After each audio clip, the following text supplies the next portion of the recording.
So hopefully everyone can see him and we can hear him here. Okay, great. Well, we'll just get started here for a second on the introductions. For the next half hour or so, we are going to talk to 3 Southern California retailers who you are seeing on your screen and explore the experiences throughout the past year with the ever-present backdrop of the coronavirus. We're going to ask them about some of the major impacts of the coronavirus on sales. What are some of the learnings and the practices that are still going to be with us after this pandemic exits? We're also going to get involved in a little forecasting and get some predictions as to when in-person meetings will be on the agenda once again. So let's meet our panelists.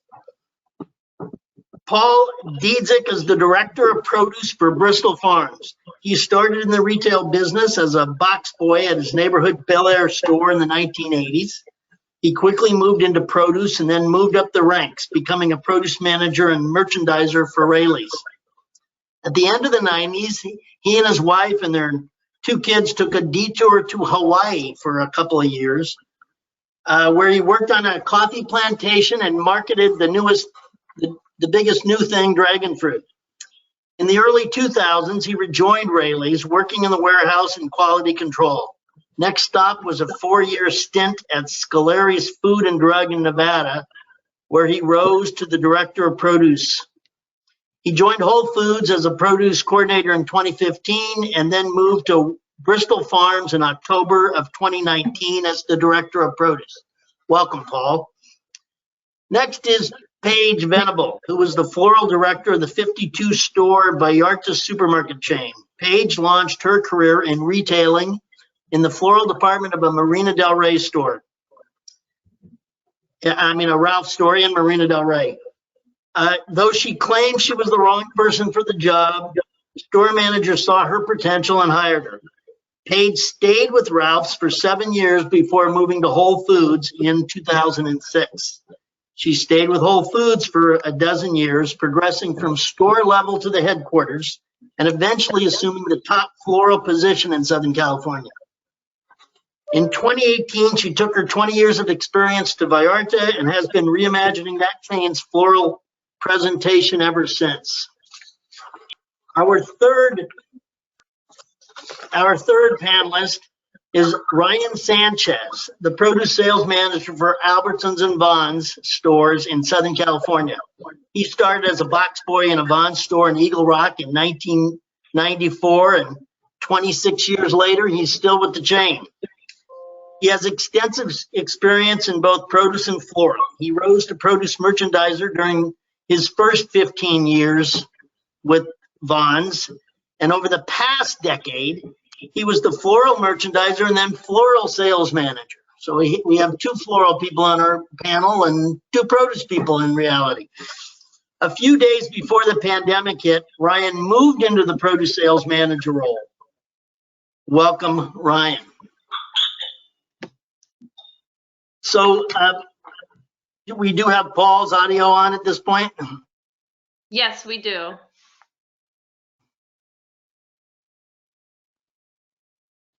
Paul, if okay, you want great. to go ahead. Yeah, we're going to do it. So let's start off with our baseline question, all 3 panels. Audio for a little while there, now it's back. So the first question we're going to ask is, what has been the biggest impact of the coronavirus on the produce and floral departments in each of your store? We want you to talk about supply challenges and overall product demand, maybe what has sold exceptionally well and something that hasn't done so well. Paul, you want to start us off? Sure. Bristol Farms, we had a really solid plan in place when this started. Mostly it was supply issues, so we went ahead and secured a lot of supply ahead of time, got it to the stores. As the time progressed, we sold a lot of different things, a lot of packaged items, a lot of potatoes, onions, garlic. I mean, we started selling things at a volume that we had experienced before. So we turned around and took a good look at easy to go, grab and go stuff. Definitely upped our production on our shops, and we just really tried to keep the stores full and ready to go, and had great success with more less customers and bigger purchases. Paul, was there one specific item that might have surprised you how well it has sold over the last year? Ginger and garlic have been unbelievable in all forms, whether jarred, packaged, fresh. I mean, the whole thing is crazy. We've added so many SKUs and sold them all very well. So that's been one that really surprised me. Anything, antioxidants or any item that seems to be a health benefit has really done well. Excellent. Paige, why don't you answer the same questions for Vallarta and their floral department?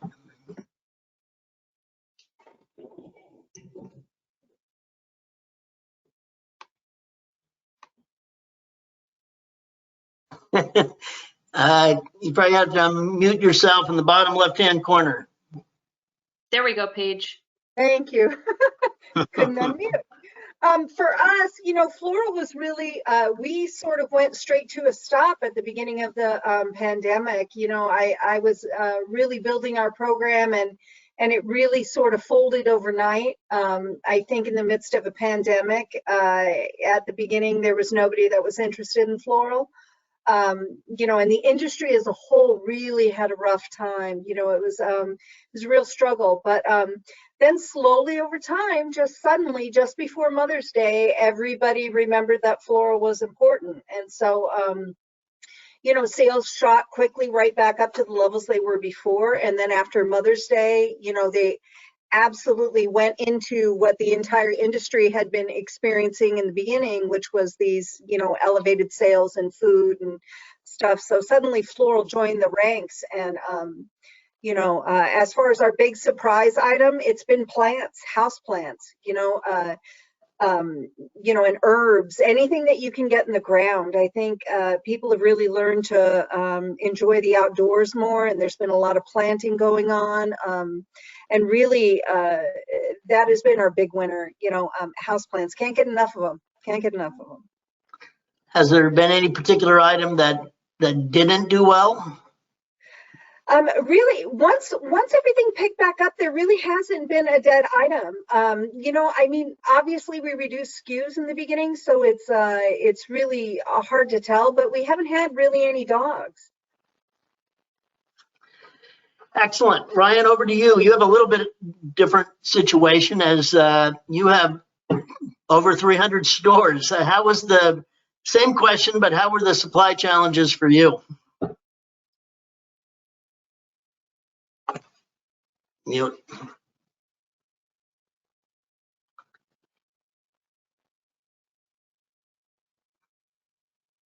All right, there we go.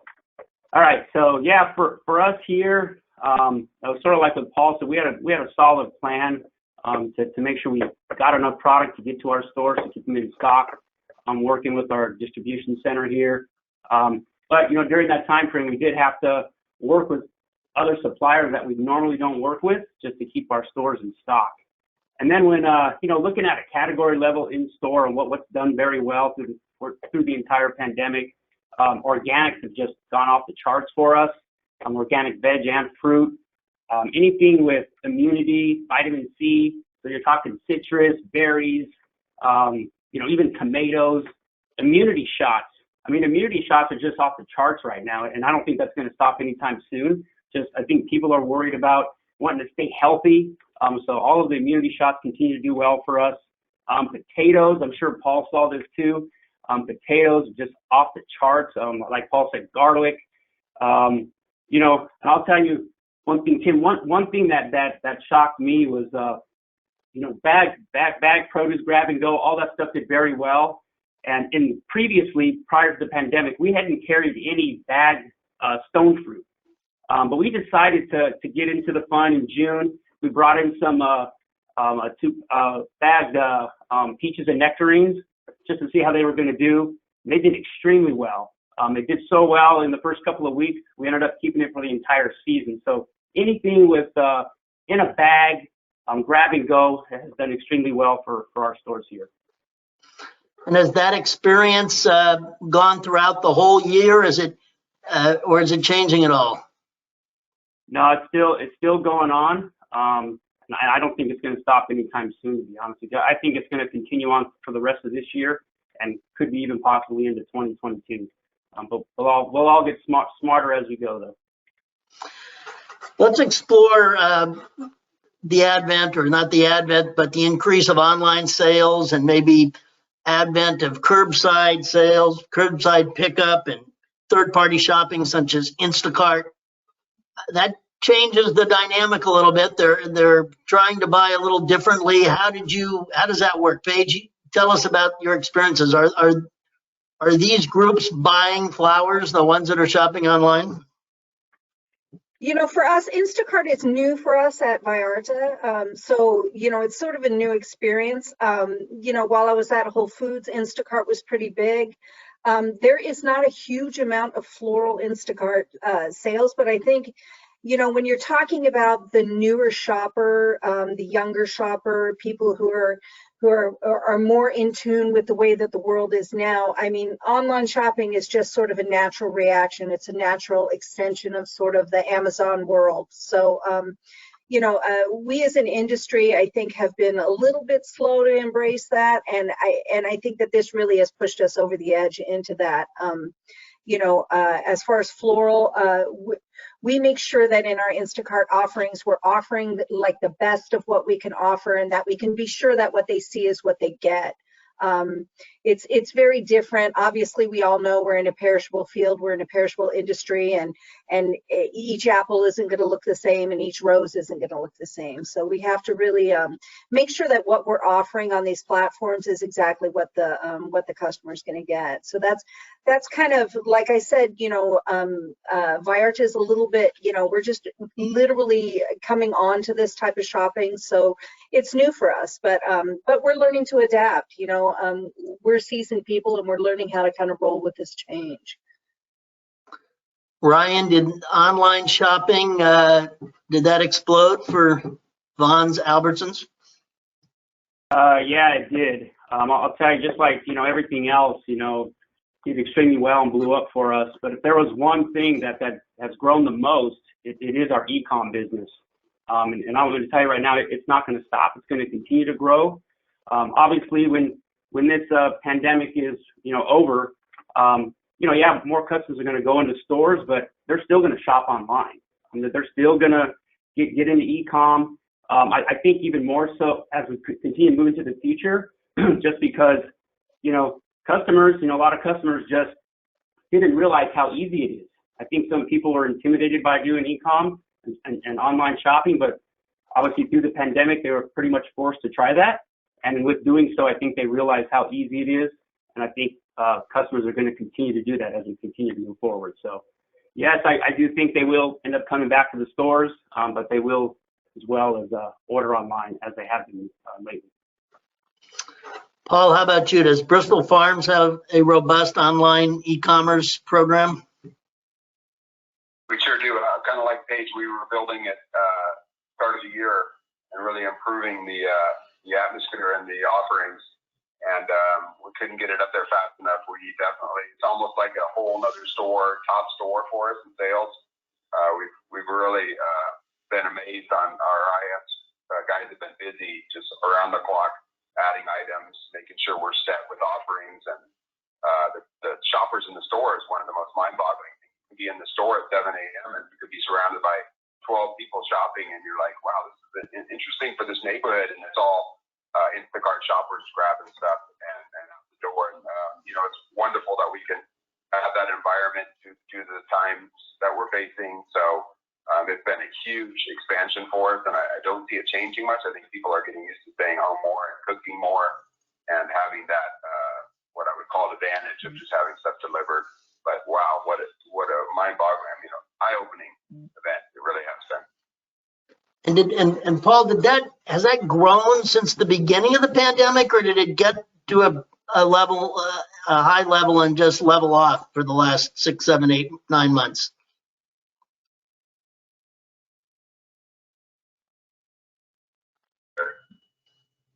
Repeat that question. Sorry, Tim. Paul, has the online shopping continued to increase, or is it leveled off to a high level? The online shopping, are you saying? Yes. Okay, sorry, I'm getting half of it. Yeah, it keeps going up. Every week is a higher sale, a higher turnout, and it hasn't slowed down at all. It's, really made us consider our future and what we're going to do as far as being able to stay up with this demand and maybe have alternative sites to, please the customer. So you've all mentioned that the e-commerce shopping has increased, and it's a little bit different for produce. We know produce and floral are an impulse buy. People walk into the store without something on their list and they buy it. So how does that work? How does impulse buy work when you might have a shopper, an Instacart shopper? Once he's in the store, he's not going to buy something like that as somebody didn't order. And even these shoppers that are trying to get in the store out quickly and have a list. So what do you see? Is that how do you try to capture impulse buys through maybe your online presence or different displays? Ryan, why don't you start us off on this one? Okay. So in regards to, it's all about merchandising, right? I mean, for these customers that are trying to get in and out of our store quickly, it goes back to Grocery 101. It's all about merchandising. Merchandising matters. It's just strategically, merchandising an impactful display in a high traffic area. I think it comes back to that. I don't think anybody does that better in the store than produce and floral. Obviously, with all of our colors and excitement, we just got to draw customers to our displays. But like I said, we got to be strategic in the way we do that. In regards to e-com and online, we just got to make sure we do our part and we have our images right online. And like Paige said earlier, if somebody is ordering something online, that's what they're getting, right? You don't want to see an image on the online catalog or the screen, whatever you want to call it. And when they receive their product, it's not exactly what they saw online. So we just got to do our part. And I guess that's how I think we can continue to get impulse sales for produce and floral. Paul, you can go next. I suspect that at a smaller chain like yours, a higher end chain, you really rely on impulse buys in the produce department. How has that been impacted? We really do. Our foot traffic is down, so it's had to be impulse buying or a larger cart to get us through. And it's been interesting because, like you say, with an Instacart shopper, we don't have that ability to put other things in their basket. But we've really encouraged our teams to suggest other things because they can suggest back to the customer with a like item. So say we don't have a cello bag of lemons available, we'll offer something else close to that, maybe bag up 3 lemons for them and see if they'll buy that. So we've really encouraged our personnel to work with these folks in the stores. And the impulse buying is hard though. We, like Ryan said, we have beautiful lobbies, floral and produce, and we really rely on people walking in to see our show and buy from that impulse. We're doing a huge tropical show right now where we got tons of tropical in the stores, and it's been really fun to do that. But with less customers, we really have to be right on with nice product and good pricing. Paige, I think that impulse buying is even more important. And in floral, I don't know what percentage of your sales are impulse, but it's got to be a pretty high amount. What's happened to that at Vallarta? Well, all of our sales are impulse sales with floral. A grocery store is not normally a destination for floral like we'd want to be, of course. But, as time goes on, you build that shopper. And we've really been building our business these last 3 years, really working on that. And so it was really rough when the pandemic hit. It was my boss jokingly said it's like we were building a little sandcastle on the shore and a wave came up and just knocked it all down. So, there were a lot of challenges, but yeah, what Ryan said, it just goes back to retailing 101. We still have shoppers in the stores. People are still shopping. So we need to make sure that we just go back to our A game, which is, really great signage, really great offerings, a lot of value for the customer, just all the ways that we've been selling floral before, to give something that's going to make the customer happy, that's going to give them longevity at home, that's of a great value. If it's not the best value, then it's the best product possible. So, it's just really that sort of rub between which way to merchandise what you're selling and how you're really giving it to them. But above all, it's really got to be the best value for the customer, just exactly what they want. Suggesting something that's going to make them happy 9 times out of 10 will get them to buy it and take it home. And if they get that happiness out of that item, they're going to come back. So, again, I second what Ryan said. It's retailing 101. Paige, in an earlier interview, you told me that though your shoppers, your demographic, they tend to buy floral items for someone else rather than themselves, more than maybe in a Ralph's or a Bristol Farms. Maybe in that instance, they are coming into the store to buy floral. Have you seen that go up or down at all? Sadly, yeah, there's a lot more funerals and there's a lot more events and there's a lot more things sort of that are taking place that are not always happy events, that are sometimes somber events, and again, it's about value. It's about giving them the item that really, that is going to convey the emotion that they're trying to convey. The floral industry is really all about emotion. That's what we're selling. We're selling happiness, or we're selling, love, or, that's really what we're sort of putting across. And so, like I said, initially our sales went down because I think everybody just went into shock, and there's not, as much face-to-face interaction. There's not, I'll tell you, our graduation business went away. Just like that. We weren't selling lace, but we certainly were selling, we were still selling bouquets and people were still giving items, but the corsage business went away. So, there's some of that stuff. It's all about evolving and changing with what's happening now. People were still giving items, but it was more likely to pick up an arrangement that they were going to leave on somebody's doorstep rather than to, be getting a bouquet that they wouldn't want to do that with. So, I mean, there's some evolution that happens with it. You really have to just, for me in my position, it's all about watching the data and see what's trending upwards and follow that trend and do all those things that are sort of more technical. But in the end, again, it comes down to the product. You have the right product and, and you're going to have the sales. So, we evolve, this is a change business and we're all in it. So. Kim, can I add something to that real quick? Sure. Yeah, so I work with somebody here in the office and she mentioned to me that she never bought floral for herself prior to the pandemic, and now she does, and she does it every single weekend. So I think there's a lot of people out there that do that. She just said that it brings cheer to her house and to herself. So I think we do see more people buying floral for themselves than before. I'm going to jump in too, Ryan. That's another thing. I think many times before the pandemic hit, when we gave flowers or when we were given flowers, we never enjoyed them. We were away from the house, we were at the job, we were whatever, and we never got to enjoy those floral. And so now when you buy flowers and you take them home, you get to see the evolution of the bloom life and, the beauty and the smell and the sights of the flowers. And it really has changed things. I myself am in the industry and I do not often buy flowers for myself, and I do now. It is something that I do.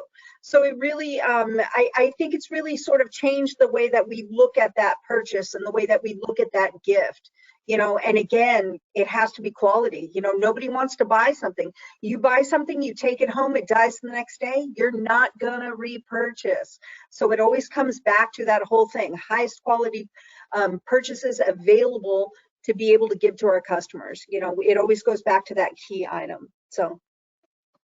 Excellent. That dovetails into our next question: is what are some of the learnings from COVID-19? What are you taking away that is going to change forever, maybe in merchandising or more bags or anything like that that you can think of? Paul, why don't you go first?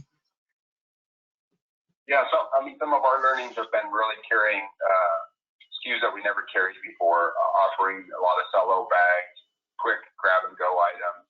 People are not wanting to spend time in the store; they're in and out, and I think making it easier on them. So I mean, we do a lot of tote bagging ourselves with our own products.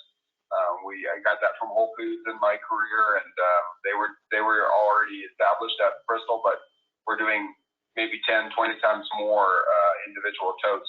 For example, we had a great lychee promotion a couple weeks ago, and a lot of the guys that weren't used to selling a lot of lychee, but we did a little small tote bag with it, and I mean, unreal. We did like 20 grand in lychee sales in a couple days, so it was pretty crazy. Just getting with the grab and go movement is a huge lesson for us. I think that always increases sales, gives you opportunities for quick grab and go items. And some of the other things I think we learned from this, maybe skew down on some of the SKUs that aren't as popular anymore. Maybe we're confining to top 100 items in our department and really concentrating on having those ready to go every day. And the online offerings, our marketing team is doing a great job with online and all the exposure of items, and they do a really high-end job with it. And we're getting a lot of customers coming in looking for items that are featured. So it's been a neat experience in learning, what the customer wants now, what we should offer. And I think a lot of the chop and the chop shop stuff has been, out the door too. So we really have to make our own guacamole and do all that stuff. We really have to stay on top of it and make sure it's all ready to go. How about you, Paige? Is there anything you're going to take away from this and has changed forever your floral departments? I think more than ever, I think one of the lessons learned is, that sort of 80-20 rule, in floral, you get sort of 80% of your sales from 20% of your items. And when the pandemic first hit, I really, really scaled down in each category. I just went to my top 5 movers, which meant, overall, it meant that, for all of my vendors, it meant they all got a PO, even though it was small. And for sort of the people, it meant that they could find their favorite items within the store. Now, maybe there wasn't,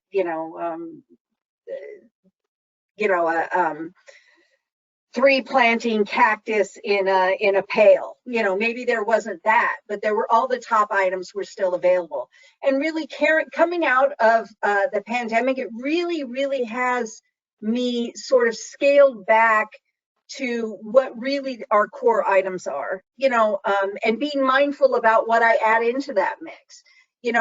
Sure, not everybody wants a dozen roses, but it still is a top seller. And so that's not going away anytime soon. So anything that I sort of add into this core mix has to be mindful, and it has to really be something that's going to be of an impact to the consumer and be of an impact to the company. That's sort of a rule that I'm going to carry out. It's something that I've always known, but you get a little messy as time goes on, and you want to have a little more offerings and a little more stuff. But really, the pandemic sort of made me scale that back and sort of get back into my, my roots. The roots of how we do business. And, online shopping, the thing that I think is the most wonderful about the online shopping and the, sort of Instacart offerings now is that, people who were hesitant to start that really learned to do that.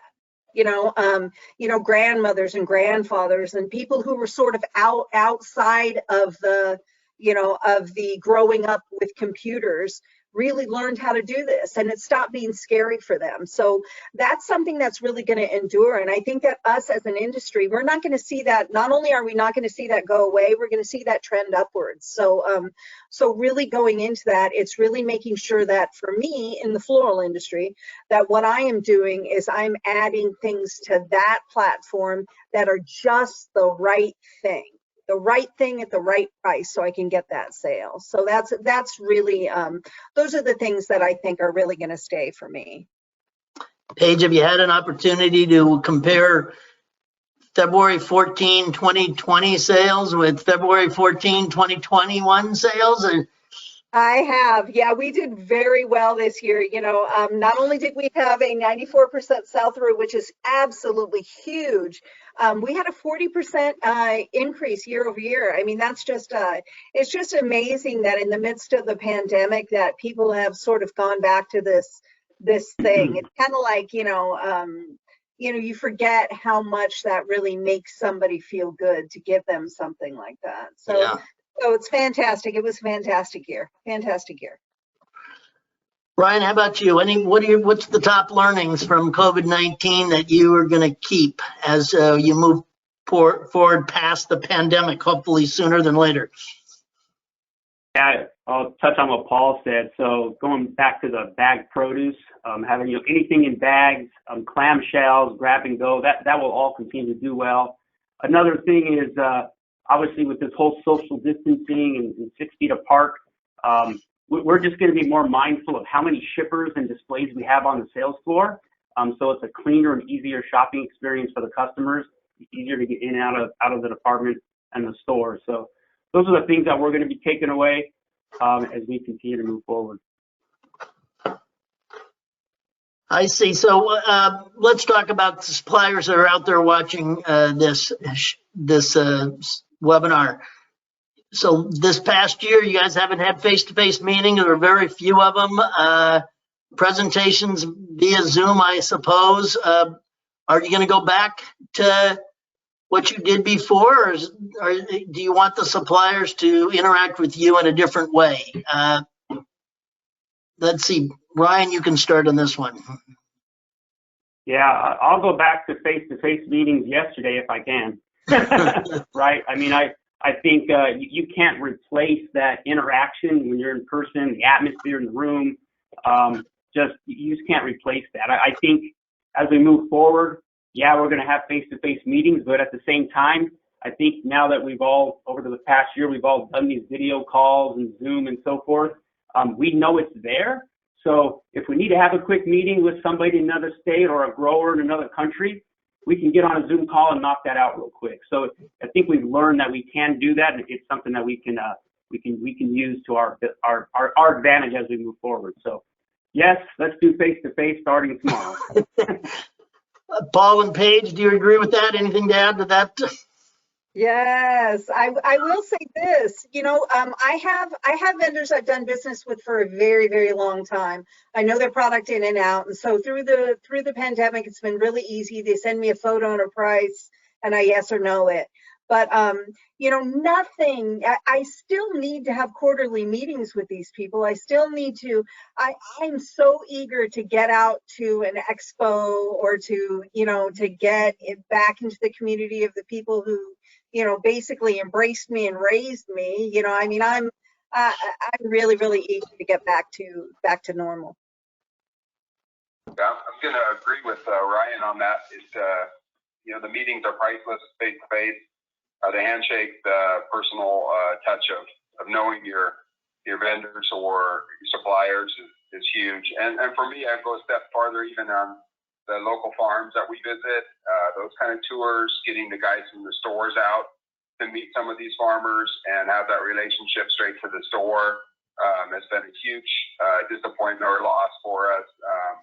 And in the store itself, I get a lot of support from vendors or personnel, and that's been a huge loss because we introduce a new product and we get some support from the vendor as far as coupons and stuff in the stores. And we don't do a ton of that at Bristol, but some of it's really important when you kick off a new item to make sure you got a little bit of back support. And I'll look forward to all that. And our sampling is huge for Bristol. Our chefs and our in-house sampling is part of our success, and that has been all a struggle. I think we've had a great year, but we could have even increased it by another 10, 20% with the sampling involved. So that's about all I have. Great. So we're coming down. We only have a few more minutes, so I'm going to truncate some of these questions. So let's look down the road. Let's look down the retail road. Look out into the future.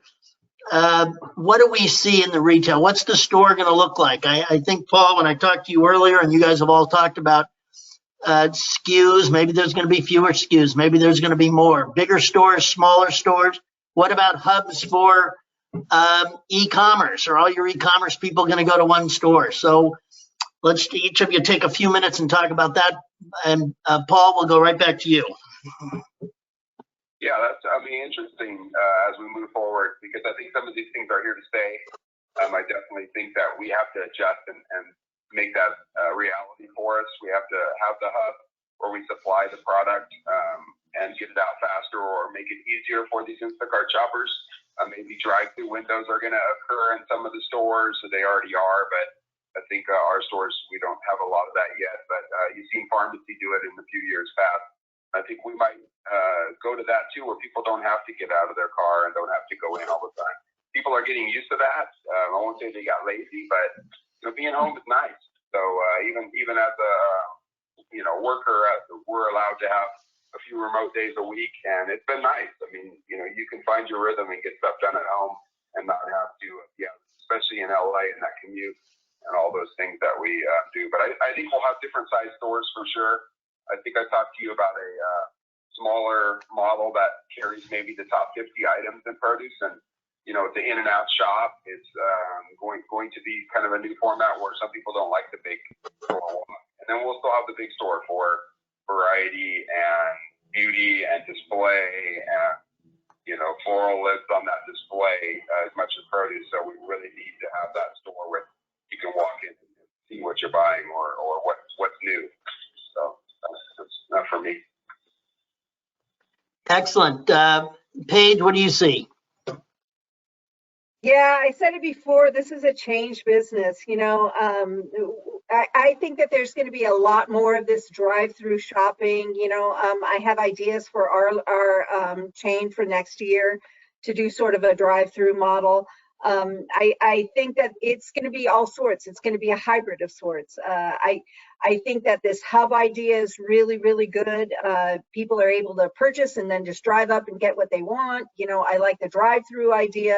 I like, the outdoor tents. I like all of that stuff, whatever the future brings. I think there's a lot of our industry that's going to stay the same just because that's just how it is. And there's a lot of the bigger chains that, are going to continue to trend towards being bigger and one-stop shopping. And some of the boutique chains are going to continue to be small and tight and scale down and be more of a, specialized shopping. But, in our industry, again, it changes all the time. It changes all the time. Conditions change, realities change, shopping patterns change. But for us, I think that we're going to see more towards this, no hassle shopping. But there's always going to be the customer that wants to come in. So like I said, a lot of it is just not going to change. So. Ryan, what do you see for your chain? Yeah, so I mean, in regards to like my initial thought on like our store is going to be smaller, bigger.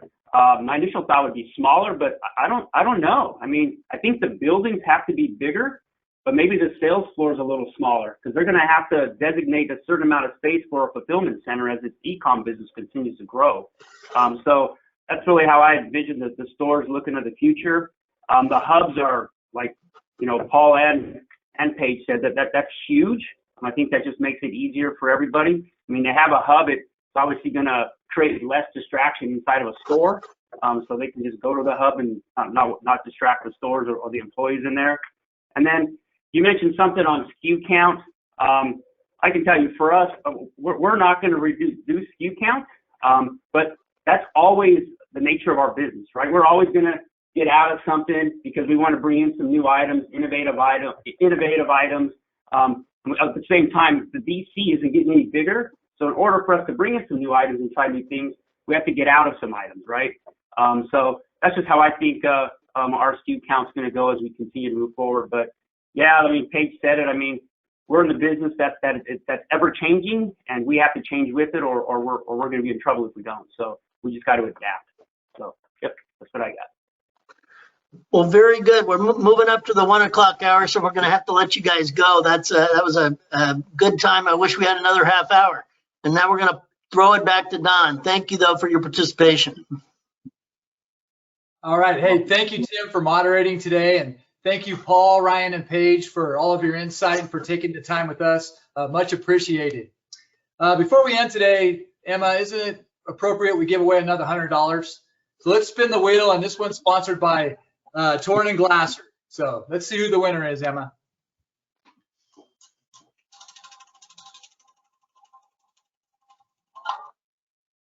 Susan Kavanaugh, I will reach out to you after the webinar is over and send you your gift card. Thank you. All right, congratulations, Susan. Okay, everybody out there, thank you for attending today's event. We look forward to seeing you in person sometime soon. It's going to happen. We don't know when. But anyway, stay safe and have a great day, everybody, and thank you again. Bye. Bye. Thank you.